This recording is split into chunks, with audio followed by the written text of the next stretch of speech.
মনে আছে সেই শাহেদের কথা? শাহেদ করিম এমন একজন মানুষ যার বিরুদ্ধে ৯৬টি মামলা, ভুয়া করোনা টেস্ট কেলেঙ্কারির অভিযোগে দেশজুড়ে আলোচিত সেই ব্যক্তি। জেলেও গেছেন, আবার জামিনও পেয়েছেন, কিন্তু এবার আবার গ্রেপ্তার।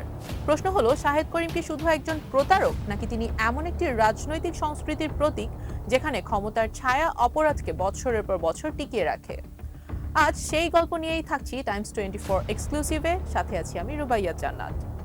রিজেন্ট গ্রুপের চেয়ারম্যান মোহাম্মদ শাহেদ, যিনি বেশি পরিচিত শাহেদ করিম নামে, আলোচনায় আসেন ২০২০ সালের করোনা মহামারীর সময়, যখন মানুষ জীবন বাঁচাতে হাসপাতালের দ্বারে দ্বারে ঘুরছিল। তখন অভিযোগ উঠে রিজেন্ট হাসপাতালে ভুয়া করোনা টেস্ট রিপোর্ট দিয়ে মানুষের ভয়কে ব্যবসায় পরিণত করার। অভিযোগ ছিল, কেউ করোনা আক্রান্ত না হলেও তাকে পজিটিভ দেখানো হতো, আবার অনেক আক্রান্ত ব্যক্তিকে নেগেটিভ রিপোর্ট দেওয়া হতো। এর মাধ্যমে রোগীর কাছ থেকে মোটা অঙ্কের টাকা আদায় করা হয়েছিল বলে তদন্তে উঠে আসে। ২০২০ সালের ৬ জুলাই র্যাব রাজধানীর উত্তরা ও মিরপুরে রিজেন্ট হাসপাতালের দুটি শাখায় অভিযান চালিয়ে সেগুলো সিলগালা করে দেয়। কয়েকদিন পালিয়ে থাকার পর বোরখা পরে সাতক্ষীরা সীমান্ত দিয়ে ভারত পালানোর চেষ্টা করে শাহেদ। সেই সময় পুলিশ তাকে গ্রেপ্তার করে। এরপর তার বিরুদ্ধে প্রতারণা, জালিয়াতি, অস্ত্র, দুর্নীতি ও অন্যান্য অভিযোগে ৯৬টির বেশি মামলা হয়। অস্ত্র মামলায় তিনি একসময় যাবজ্জীবন সাজাও পান, পরে উচ্চ আদালতে সেই রায়ে খালাস পান। অন্যদিকে অবৈধ সম্পদ অর্জনের মামলায় ৩ বছরের কারাদণ্ড হয়েছিল তার। কিন্তু এখানেই শেষ নয়, এতগুলো মামলা থাকার পরও তিনি একাধিকবার জামিনে বের হয়ে আসেন। আর এবার পুলিশ তাকে গ্রেপ্তার করেছে একটি সিআর মামলায়। ফলে আবারও প্রশ্ন উঠছে, এটা কি শুধুই নতুন একটি মামলা, নাকি পুরনো প্রভাবের জাল ভাঙার চেষ্টা? শাহেদের সবচেয়ে বড় শক্তি ছিল তার ইমেজ। দীর্ঘদিন তিনি নিজেকে আওয়ামী লীগের আন্তর্জাতিক বিষয়ক উপকমিটির সদস্য বলে পরিচয় দিতেন, যদিও পরে আওয়ামী লীগ আনুষ্ঠানিকভাবে জানায় তিনি দলের কোনো সদস্যই ছিলেন না। তবে বাস্তবে তিনি সেই পরিচয় ব্যবহার করে বিভিন্ন সরকারি দপ্তরে প্রভাব বিস্তার করেছেন, এমন অভিযোগ বহুবার এসেছে।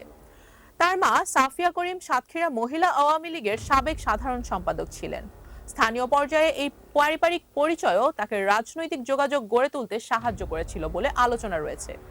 শুধু তাই নয়, শাহেদের ফেসবুক ছিল যেন ক্ষমতার অ্যালবাম। মন্ত্রী, এমপি, সচিব, শীর্ষ আমলা, অনেক প্রভাবশালী ব্যক্তির সঙ্গে তার ছবি দেখা যেত। অভিযোগ রয়েছে, এসব ছবি তিনি নিজের গ্রহণযোগ্যতা ও প্রভাব দেখানোর হাতিয়ার হিসেবে ব্যবহার করতেন। মজার বিষয় হলো, তার রাজনৈতিক সম্পর্ক এক দলের মধ্যেই সীমাবদ্ধ ছিল না।